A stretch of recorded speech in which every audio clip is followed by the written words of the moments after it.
What's good, guys? It's your boy CS back with another one.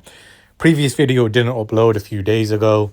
It would have been an absolute banger. So I'm just gonna whistle stop tour through everything and we can see where we're at today, which is on a Saturday.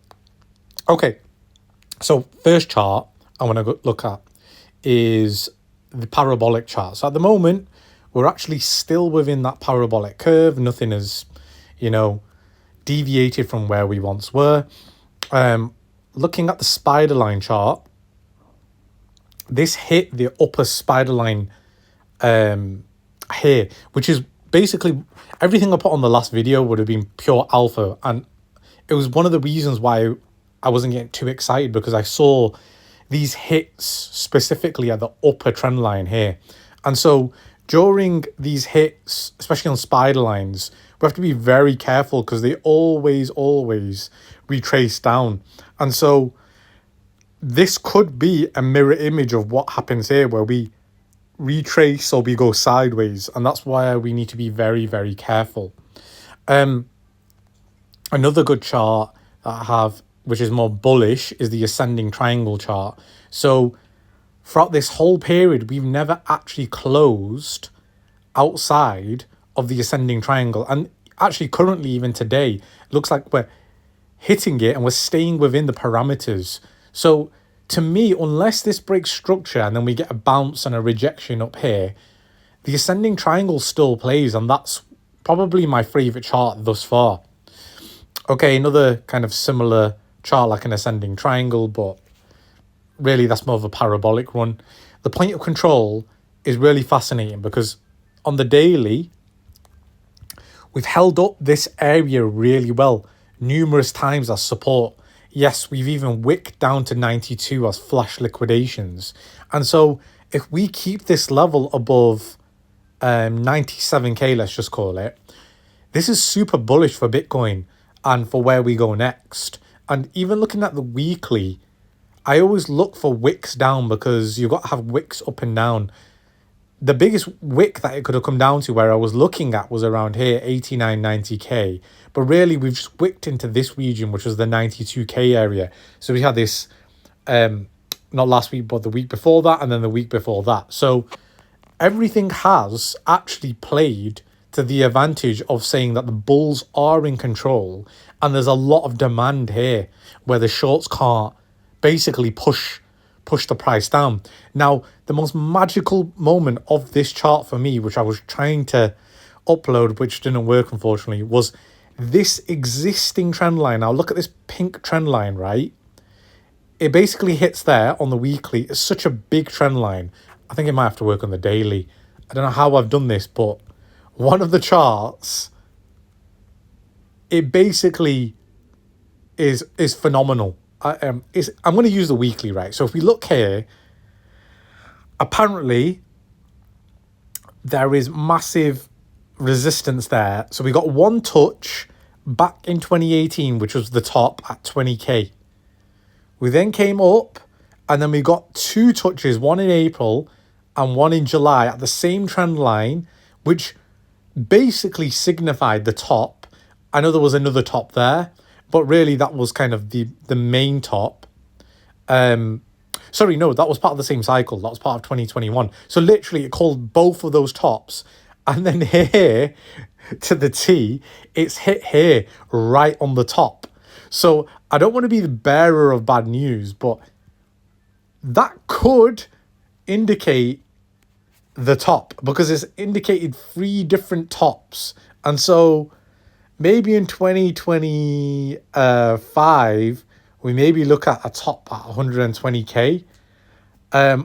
Again, I'm just saying that's just based off this chart. It's called 4 previous tops. So just something to look out for. And so that's basically Bitcoin. That's Bitcoin in a nutshell at the higher time frames. In terms of the lower time frames, there's not really much to it. It's kind of in a no man's land position. And if I go into the point of control on the 4 hourly, for instance, we're staying above here, which is really paramount, right? Now, let's get out of there and let's look at some RSIs and stuff like that. So if I go into this chart, if I look at the RSI, the relative strength index, if it wants to load. So we've got this kind of deviation. Maybe it's on the daily or I think it's the 12 hourly. It looks really smooth. So on the 12 hourly, we've got this kind of deviation here, right? Where what could happen is we could come back, retest and come back down, and then come back, and then even potentially come back down again, and then finally break it, right? So this could just be a continuation of us going down, and just consolidating and retracing, because you got to remember, we have moved very, very quickly from, I think it was about 67k all the way up to 106k. So that's like 40k very, very instantaneously, right? And when I look at the wave patterns, this looks really ugly for Bitcoin as a bear, where the forming divergence is quite a bit on the higher time frames. And this is not what we want to see. However, when I was taking the longs and I was looking at where this could go, this looks like really oversold. Even here, right? This came all the way down to 20, and it doesn't necessarily mean, remember, the RSI, just because it goes down doesn't necessarily mean, oh, it's a buy zone, so it's only going to go up. No, you've got to remember, when it gets overpowered like that, it can usually mean something negative. However, what we should take note of is that because it's been overbought over here and overbought over here, we've got such a powerful RSI upwards that when we look at this going down below 20, if we look at it in real time, so like RSI is here at the highs, and then we go up higher. This is the bottom of the RSI, where really it's not really done any damage. We've just gone sideways, right?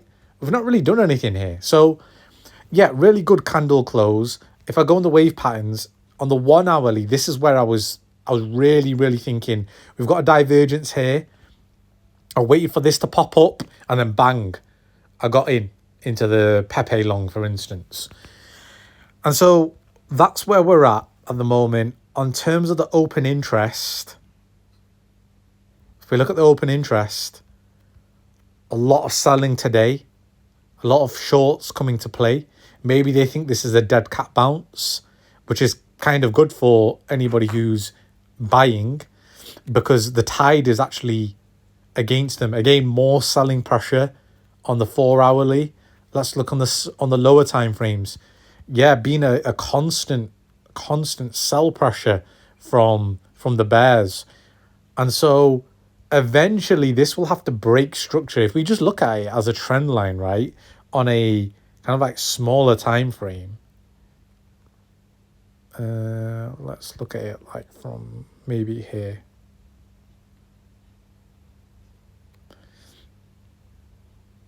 Something like that, basically. Something like that, right? And then we just clone that and then go here. So we're kind of in this zone, right? We're just in this zone. And so we're bouncing off this zone again. And once we get here, this will be interesting to see where the open interest leads to, right? Okay, and then finally, the point that I was trying to make was the reason why I was so apprehensive about everything is because this is the most key chart that we need to look at for Bitcoin, which is the USDT, the tether dominance. We've rejected this and backtested it once, twice, thrice, and then potentially only tomorrow, and then 4 times we've backtested it.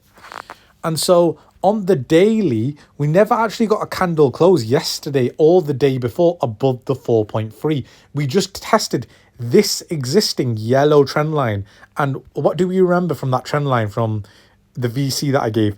It has been a historic support zone for the tether dominance. But right now we're breaking through it.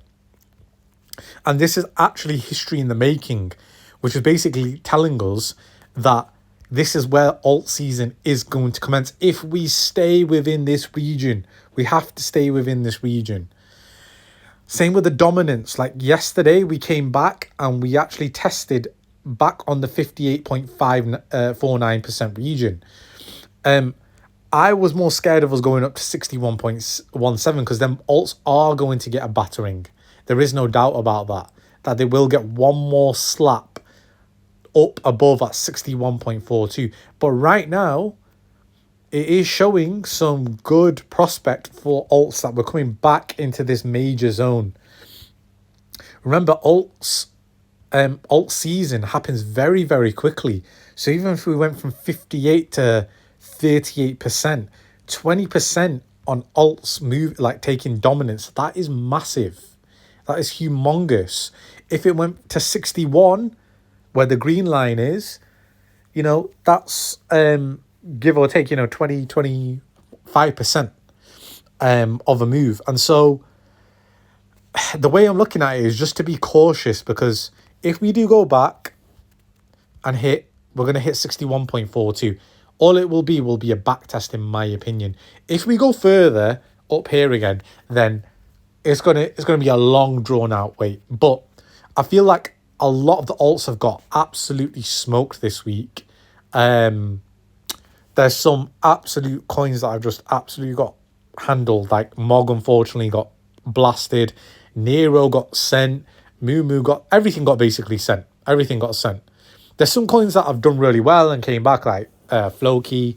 SPX is just done incredibly well. I need to give credit where credit due. This has done really well, and I'm very, very surprised at how well it's recovered. There's like Land Wolf on ETH and a couple of others that have done really, really well and not got badly hammered. But for the most part, there's a lot of discounts going on, and I think a lot of people need to take advantage of what's going on. Yes, there might be one more wave down, but when I look at certain charts, like even if I look at Mother, right? I know Mother seems like, why would I look at such a chart? But Mother's ground floor, where nobody even sells on this chart, it's never been compromised. It's always around here, like the 3944 region. And so even if it was to get one more tonking, it would only go down there. And so these are the charts that make you feel comfortable, where there's a super sick ground floor where people don't want to sell. And mainly because there's only people using DEXs and swaps, for instance, rather than on futures and leverage. Same thing with like ChainGBT. And I've been saying this for a while, but this is an absolute monster move just in a week. It's not being compromised whatsoever. Render has been compromised, but, it's making its way back. Same with Brett, same with Popcat, Pepe. All the rest of them are making their way back. So, yeah, time to wait and see. And remember, focus on this level for 4.3% on the Tether dominance and on the Bitcoin dominance, 58.49 all the way to 61.42. This is a really key level now to see where Bitcoin is going to go and where alts are going to go. All right, guys, hopefully that was more of a whistle-stop talk, because the last video I did was like 35-40 minutes, but it was just too much for YouTube to handle. Hope you've taken a lot out of this video, and good luck trying to get into entries.